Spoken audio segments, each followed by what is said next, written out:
Well, it's been a really, really busy day for me. And actually, today, since I started this particular Ramadan, is the first time that I felt really, really famished for most part of the day.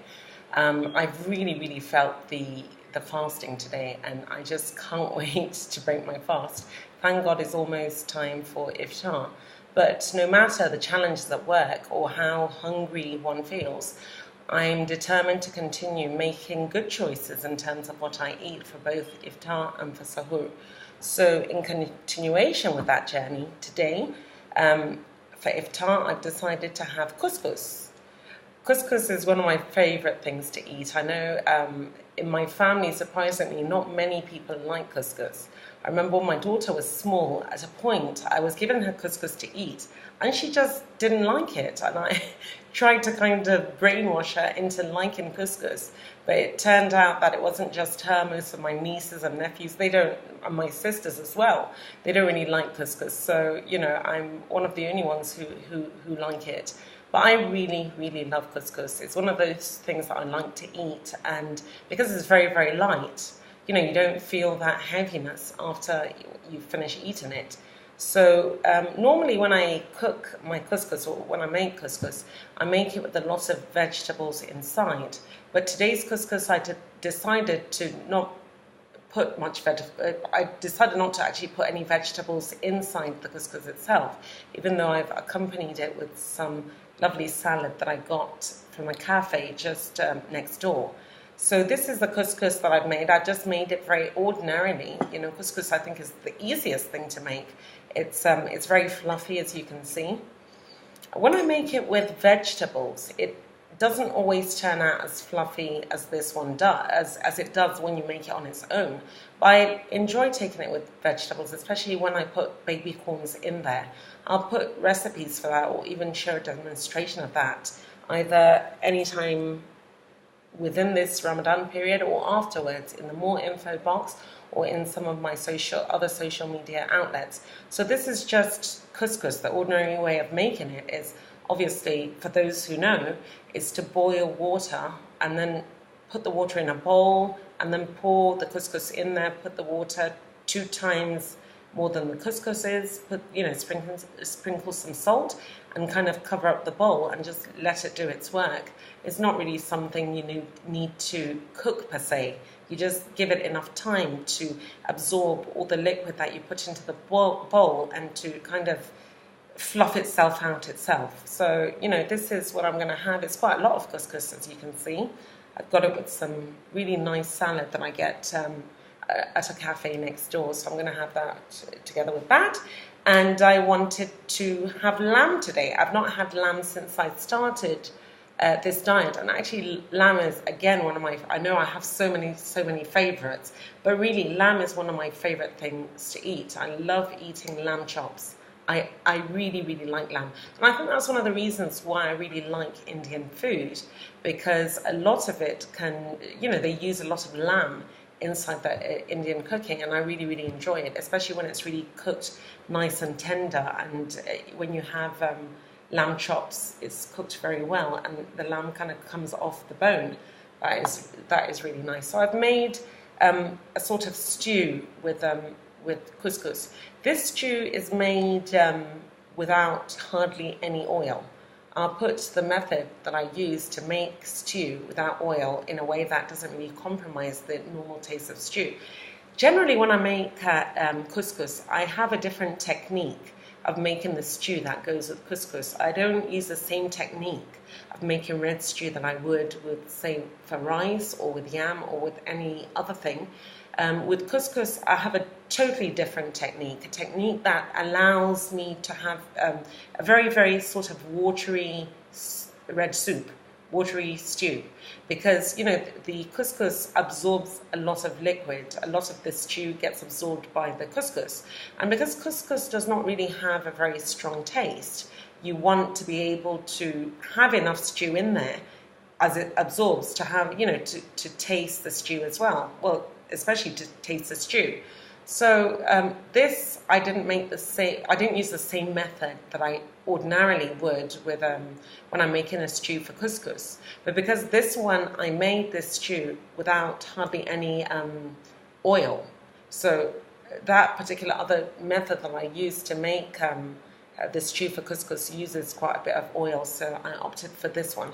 So I've got my lamb in there with just ordinary red stew, and I've got a lot of chili peppers in there. I've put a lot of Scott bonnet peppers whole in there, so that when I start to take it with my couscous, I can kind of break the pepper up, and it will be very, very chilly. I really love. By now, I'm sure those who have followed this diet journey or this healthy lifestyle journey that I'm doing during this Ramadan now know that I really, really like hot food. Well, in keeping with the theme this year, I'm still doing my green juice. So this particular green juice, every single day since Ramadan started, I've been breaking my fast with, of course, the customary 3 dates. I always break it with 3 dates, and then I take my green juice.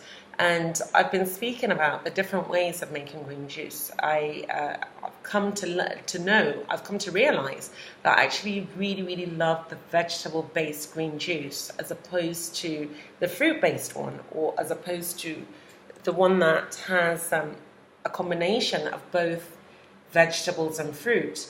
This one is a combination of vegetable and fruit, so it's probably not my favorite. I've gone back to a recipe that I've done a couple of days ago, which is I use kale, I use pumpkin leaf, I use lettuce, I use cucumber, I use apple, I use pear, and I use celery, and a bit of cabbage. That's what I've got in this green juice, so I put that all together. I mean, I enjoy it as well. I just don't enjoy it as much as when I only put vegetables in there. But I've got apple in there and I've got pear in there. And, I like green juice any which way it comes. So that's gonna form a major part of my iftar. So of course, those of you who know, I've got my sparkling water. So that's gonna go down. Hopefully I stick with one today. Yesterday I had last night or early in the morning when I woke up for Suhoor, I took my glass of my bottle of sparkling water, and I just really wanted to take another one. But some days ago, I kind of overindulged and took 3, and I felt really, really bloated. And I knew that I had a very busy day at work today, so I just kind of stuck with the one bottle. So I hope I'll stick with this one bottle since I have another very, very busy day tomorrow. So this is what I'm going to use to break my fast. It's my couscous, my lamb stew, my green juice, and my sparkling water.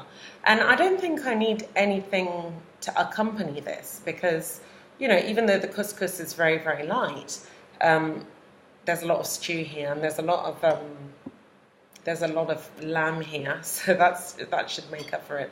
I think I'll be okay with this.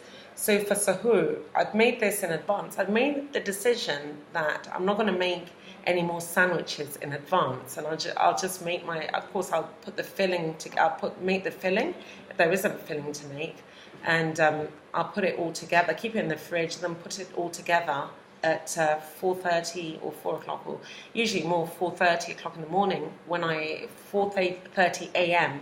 in the morning when I wake up to do my Suhoor and perform my prayer. I'll make something similar. I've got the filling. I've made the filling already, so I've put that in the fridge.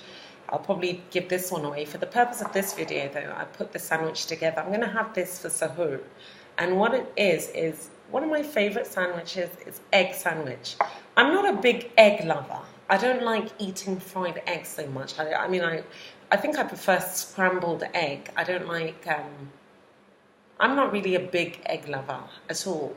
But the one thing that I've always appreciated egg for is when it's used inside sandwiches. And one of the things that I learned how to do quite early on in my childhood was egg sandwiches. I make, if I must say so myself, I think I make really, really good egg sandwiches. So I've got my egg sandwich here. It looks quite full. The one that I will make in the morning is going to be as full as this because I've got a lot of filling. But it's quite healthy in that it's full, it's rich, but it's rich only in that it's got a lot of egg there. And I use a very little bit of light low-fat mayonnaise, but very, very little bit of that.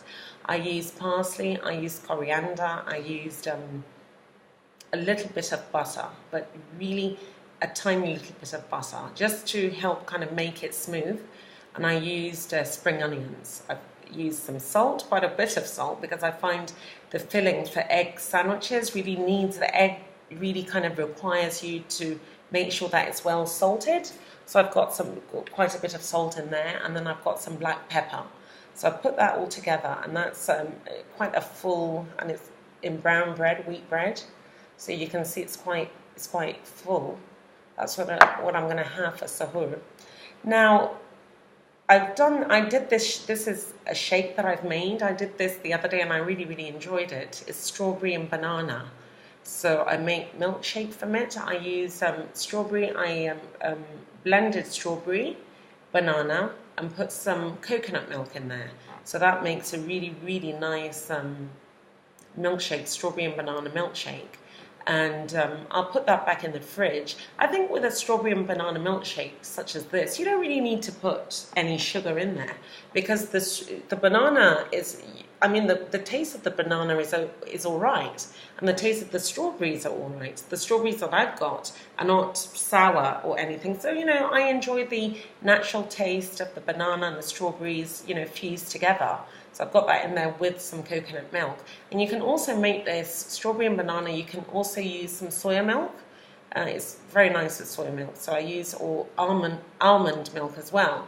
So I use that to make my strawberry and banana milkshake sometimes. But this one I use coconut milk, and I know I'm going to enjoy that. I put it back into the fridge, and it's really cold in the morning when I wake up.